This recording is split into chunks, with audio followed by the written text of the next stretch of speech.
मनोरंजन करण्यासाठी सुद्धा अजिबात आलो नाही दादा. करमणुकीसाठी, मनोरंजनासाठी आणि हसवण्यासाठी विज्ञान एवढं प्रगतशील झालंय महाराज. आज प्रत्येकाच्या खिशात मोबाईल आहे हो दादा. आणि जिओवाल्याने 4G दिलंय, 3G दिलंय, 2G दिलंय, प्रत्येक दिलंय तुम्हाला. ज्याला ज्याला दुःख झालं, काही बोर झालं, त्याने YouTube मध्ये जायचं, हास्य कॉमेडी लावायची, रात्रभर हसत बसायचं. पण कीर्तनातून जर तुम्ही हसण्याची अपेक्षा करत असाल, कीर्तनकाराकडून जर तुम्ही मनोरंजनाची अपेक्षा करत असाल, कीर्तनकाराकडून जर तुम्ही विनोदाची अपेक्षा करत असाल, तर हे तुमच्या आणि माझ्या जीवनातलं सगळ्यात मोठं महापाप आहे महाराज. काय महापाप आहे? अरे कीर्तन हे उद्धारासाठी आहे दादा, हसण्यासाठी नाही. अरे आपल्या जीवनाचा हास्य झाले तरी किती दिवस कीर्तनात हसणार आहे तुम्ही लोक, बरोबर आहे का नाही? आपल्या जीवनाचा हास्य थांबवण्यासाठी, आपल्या जीवनाचा उद्धार होण्यासाठी कीर्तन आहे महाराज. म्हणून कीर्तनामध्ये विनोदाची अपेक्षा करू नका. तुम्ही जेवढे काही कीर्तनकार भरलेले ते सगळे कीर्तन त्या त्या क्षेत्रामध्ये परिपूर्ण आहे महाराज, बरोबर आहे का नाही? कोणी ज्ञानी आहे तो कोणी हिंदुत्ववादी आहे, कोणी वैराग्यवान आहे तो कोणी तपस्वी आहे, तो कोणी विनोदी आहे, बरोबर आहे का नाही?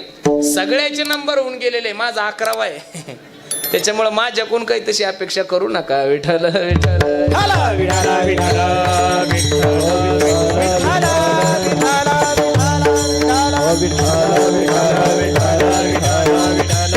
आजचा दिवस म्हणजे मागणी पर आहे. ज्या ज्या व्यक्तीने 7 दिवस 10 दिवस जेवढी काही सेवा केली असेल, त्या सेवेच्या पित्यर्थ आज माझ्या जगाच्या मालकाला, तुम्हाला आणि मला काहीतरी मागायचंय मायबाप. पण साधू संतांनी जी इच्छा देवासमोर प्रकट केली, तीच इच्छा तुम्ही आम्ही प्रकट करायची. तुम्हाला जे आवडतं ते मागायचं.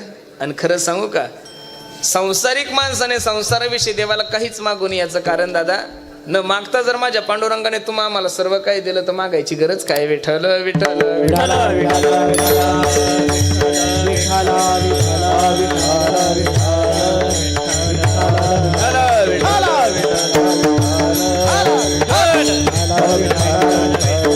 मागण्यासाठी माणसाची योग्यता असावी लागती. आणि ज्या माणसाला मागायचं त्याच्याकडे योग्यता असावी लागते, बरोबर आहे का नाही?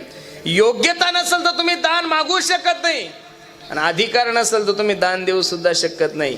दान देणारा व्यक्तीही त्या योग्यतेचा असला पाहिजे, आणि दान मागणारा व्यक्ती सुद्धा त्या योग्यतेचा असला पाहिजे. खरं सांगू का, ओळख नसल्याशिवाय तुम्ही देवाला काय मागणार आहे हो महाराज? तुम्हाला देवाला काहीतरी सांगावं लागेल. देवा, तुझ्यासाठी आम्ही कसा परमार्थ केलाय महाराज? तू कोबर आहे तर देवाला सांगता, देवा देतो म्हणजे काही उपकार करतो असं नाही रे पांडुरंगा. तुझ्यासाठी काय नाही केलं आम्ही? संसाराच्या नावे घालोनिया शून्य, घालोनिया शून्य, वाढता हा पुण्य धर्म केला, हरिभजनी हे ढवळीले जग, ढवळीले जग. जगाच्या मालकासमोर तुकोबराय उभे असताना तुकोबराय सांगतात, पांडुरंगा दान देतो म्हणजे काही उपकार करतो असं नाहीये दादा. अरे तुझ्यासाठी काय नाही केली? बायको अन्न करता मेली देवा, तरी तुझा परमार्थ सोडला नाही हो. खूप परमार्थ करावा लागतो महाराज. आपल्याला तर असं वाटतं एक पंगत घातली म्हणजे देव आपल्या घरी सालानच राहिला पाहिजे. एवढं सोपं आहे? परमार्थ एवढं सोपं नाहीये ना दादा. कसं तुम्ही तुमच्या मनानं परमार्थाची व्याख्या करता? अरे शबरी मातेच्या जीवनामध्ये प्रभू रामचंद्राची भेट झाली हे सर्वांना जरी माहित असलं तरी सुद्धा शबरी मातेने किती वर्ष वाट पाहिली महाराज? किती वर्ष? 14 वर्ष. किती? 14 वर्ष वाट पाहिली. त्यावेळेस जगाचा मालक तिथे गेला आणि शबरीचा उद्धार केला.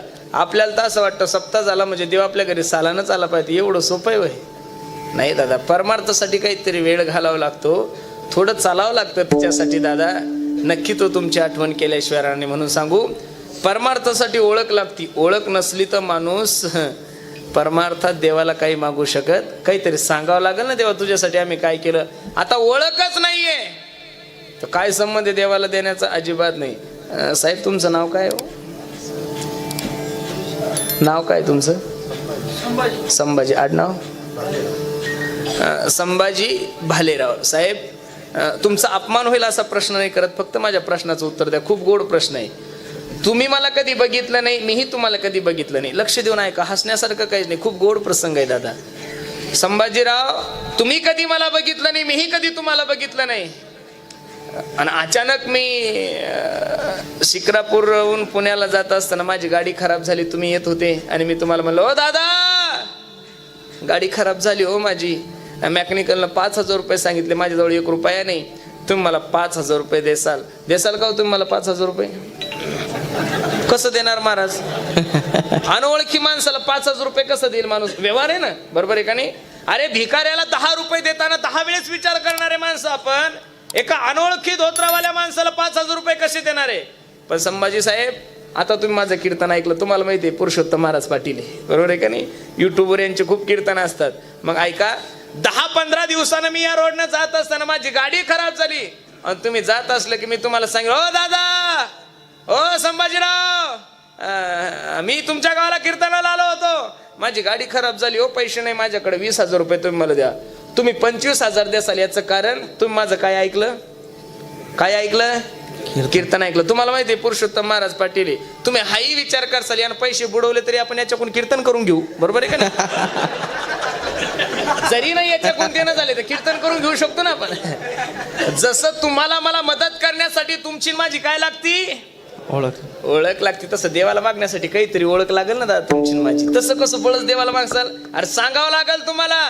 जनाबाई तर देवाला सांगते, जनी म्हणे देवा झाले मी येशवा, झाले मी येशवा, जनी म्हणे देवा झाले मी येशवा, झाले मी येशवा, जनी म्हणे देवा झाले मी येशवा, झाले मी येशवा, जनी म्हणे देवा झाले मी येशवा, झाले मी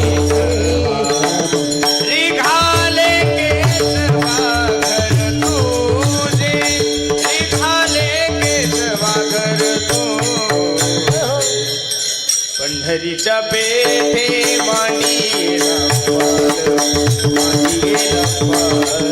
पंढरीच्या पेठे मांडीला मांडीला पंढरीच्या पेठे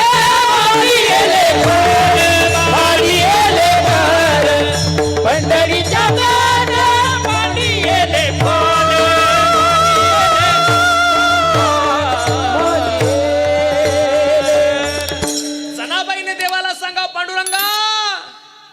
तुझ्या दरबारात येणं एवढं सोपं नाही रे पांडुरंगा. काय नाही बोलत लोक आम्हाला. पंढरीच्या पेठे मांडियेला पाल, मनगटावरी तेल घाला कोणी. माय बाप, अधिकार असल्याशिवाय देवाला कसं मागसाल हो? काही लोक आम्हाला म्हणतात, महाराज काय कीर्तन ऐकायचं 10 दिवस 11 दिवस. काल्याच्या कीर्तनाला गेलं तरी तेवढंच पुण्य भेटतं. तुमच्या बापानं सांगितलं का तुम्हाला? सांगितलं कोणी असं? काल्याच्या दिवशी गेलं की सगळं पुण्य भेटतं. तुमच्या बापानं लिहून ठेवलं होतं का गाथ्यात? कोणी लिहून ठेवलं का? आजोबानं तुमच्या.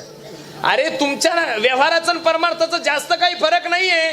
तुम्हाला 30 तारखेला पगार घेण्यासाठी पहिला 29 दिवस तुम्हाला काय करावं लागेल? काय करावं लागेल? बोला काय करावं लागेल? 29 दिवस तुम्ही ज्यावेळेस काम करसाल त्यावेळेस 30 तारखेला तुम्हाला काय मिळेल? पगार मिळेल दादा. तसं 11 दिवस तुम्हाला सेवा करावं लागेल. त्या दिवशी काल्याचा प्रसाद, डायरेक्ट काल्याचा कीर्तनाला आले प्रसाद घेतलं. तुमचा बाप नाही बसला तुम्हाला पुण्य द्यायला महाराज. जसं व्यवहारात तुमचं नो कॉम्प्रोमाइज आहे तसं परमार्थात कॉम्प्रोमाइज करायचं नाही. लोक एवढे हुशार झाले महाराज, आपल्या ऍडजस्टनुसार लोकांनी परमार्थाची व्याख्या ठरवून घेतली. एक माणूस म्हणे, महाराज मी त्याला म्हणला, दादा गळ्यामध्ये माळ घाला, वारकरी लोक आहे तुम्ही. काय गळ्यामध्ये माळ घालायची महाराज? आमची मनाचीच माळ आहे. काय म्हणला? आमची कशाची माळ आहे?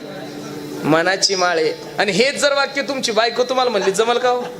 मालक, सगळ्या गावालाच माहिती आहे, सगळ्या धानोऱ्याला माहिती आहे तुम्ही माझ्या पतिदेव आहे म्हणून. आणि काय गळ्यामध्ये मंगळसूत्र घालायचं आणि काय कुंकू लावायचं, तिथं जमल का?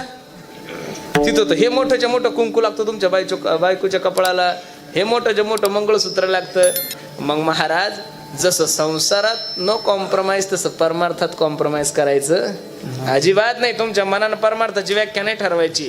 आज लोकांनी आपापल्या ॲडजस्टनुसार परमार्थाची व्याख्या ठरवून घेतली. आवडीने नाही, सवडीने परमार्थ करतोय आपण. बरोबर आहे का नाही? सवडीने परमार्थ केला तर सवडीनंच पुण्य भेटल. आणि आवडीनं जर परमार्थ केला, आवडीचा जे परमार्थ महाराज सांगतात, आवडीने भाव